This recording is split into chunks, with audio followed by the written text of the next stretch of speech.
Hello everybody, it's Anna and welcome back to my booktube channel. Today I want to share with you some of the books that I have picked out for my autumnal going into spooky season TBR reads. So this is going to be kind of September, October, November.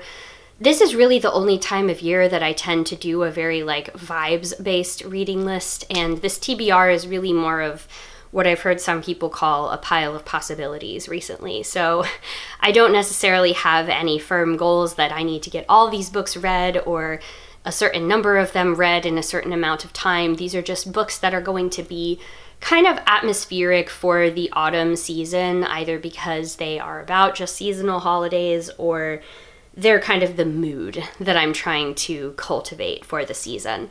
So by the time you're seeing this, you will have already seen my Shake-Timber video go up. So I will be reading these books kind of alongside the readings that I'm doing for Shake-Timber. That is a September specific reading event here on BookTube. So those are more time sensitive because I do want to get those books read in September. But the rest of these, if I get to them, great. If not, it's fine.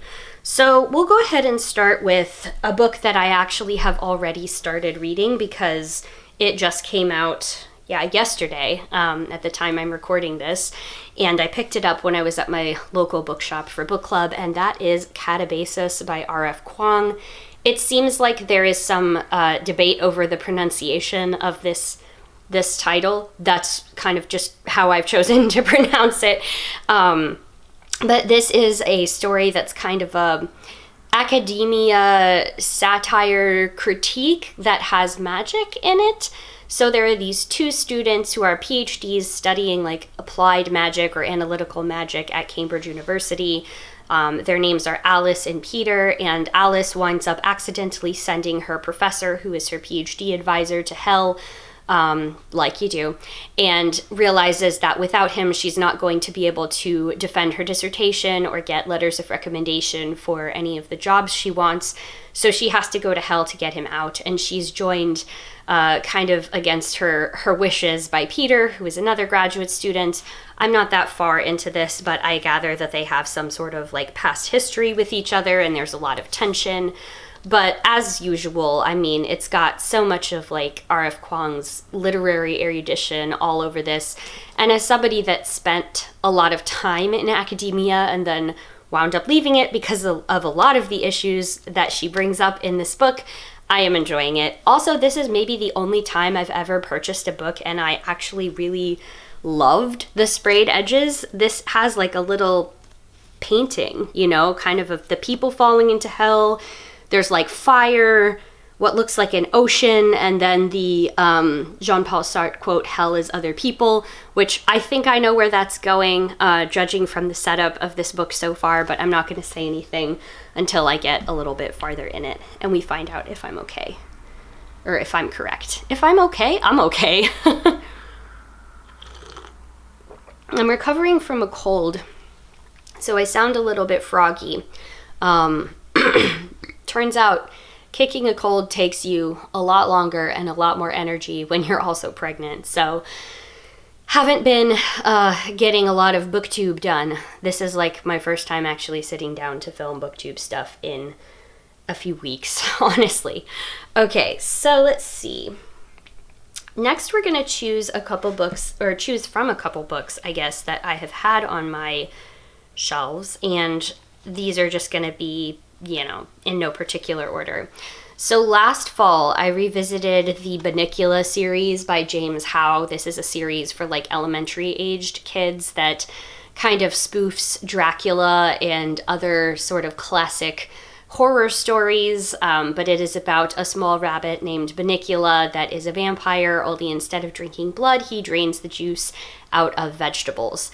And the whole story of Bunnicula is about the other household pets starting to figure out what's going on in the house, and they're the only ones that can figure out that something is a little bit off about Bunnicula. So I read that as a kid, reread it last year and loved it. I didn't know it was actually a whole series. There's several different Bunnicula books, so this one is The Celery Stalks at Midnight.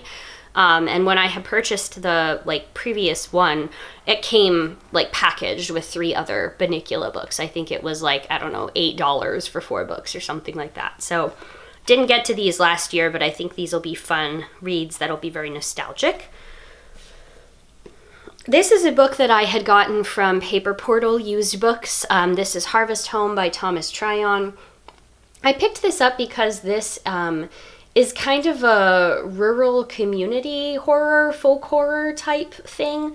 And this really was giving me some vibes of The Wicker Man and Midsummer and just sort of creepiness, and I am intrigued by it. It didn't take too much for me to be sold on the premise of this, and then on the recommendation from the bookshop owner, because he always winds up giving me good recommendations. So seems like this is maybe I don't know if it's really considered a classic, but it was a popular book in 1973 when it was published.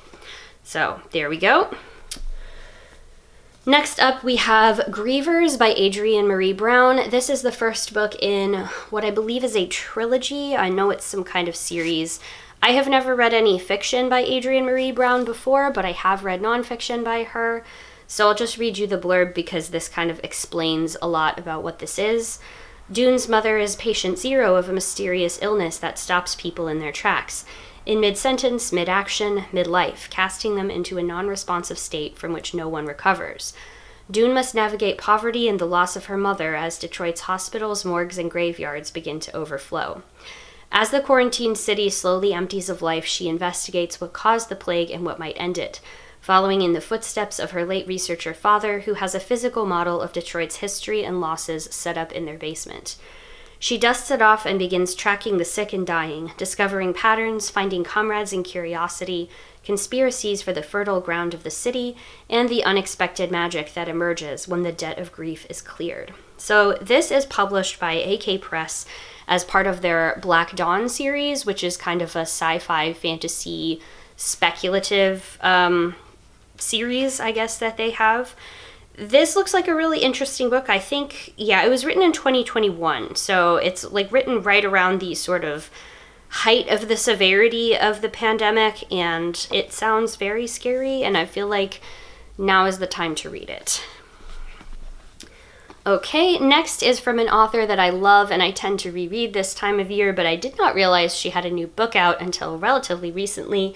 And this is Eyes, Guts, Throat, Bones by Moira Fowley. This is a queer writer. She writes a lot of sort of horror stories, usually combined with some sort of magic or folklore. She writes a lot about horror and things that take place in the history of Ireland because she's an Irish writer.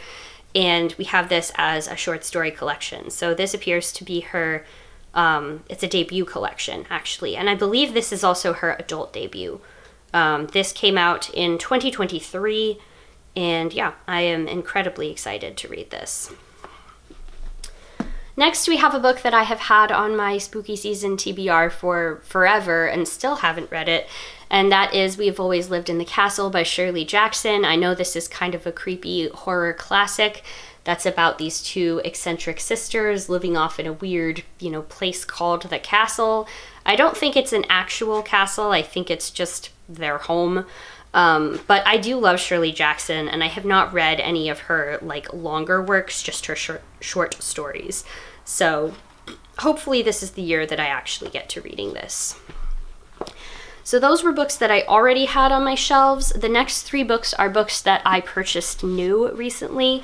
One of them was because I knew I wanted to read it this fall, and then the other 2 are for book clubs. So first was the one that I purchased because I knew I wanted to read it, which is The October Country. This is a short story collection by Ray Bradbury about a lot of his kind of scary stories, and it's got a lot in it. So I read The Halloween Tree and Something Wicked This Way Comes last fall, and I really enjoyed both of them. But I know the short story is where he tends to really shine, he kind of perfected his writing craft as a short story writer. So even if with this and the other anthologies, even if I only read a few stories here and there out of that, I'll count that as a success. And then the next 2 books are books that I have for my book clubs. For the nonfiction book club, we have Witchcraft, A History in 13 Trials by Marian Gibson. So this is more of a nonfiction history of witch trials, but it's told through the different case stories and court documents, and then it's also kind of analyzing what the figure of the witch means over the centuries of while these witch trials were happening. It looks like this is not going to just be limited to the witch trials that took place in Europe. So that will be an interesting kind of addition to my knowledge about a lot of these things. And then for the genre book club, the book that we chose is Horror Store by Grady Hendrix. I have read Grady Hendrix before, but never this book. This seems like it is a satirical horror that takes place in a legally distinct from IKEA furniture store. It seems like it's a riff on a haunted house story, but also has a lot of satirical stuff in it about working retail, which as a former retail person, I am always here for because I think that's going to be a really good time. So those are October book club picks. Those I will probably not be reading until much later in my fall reads. But yeah, that's the stuff that I have picked out for my pile of possibilities, I suppose, for the fall. Have you read any of these, or do you have any book that you are particularly excited to visit or revisit this time of year? Let me know down below in a comment. We can get a conversation going as usual. And thank you all so very much for watching. I will see you in the next one. Bye.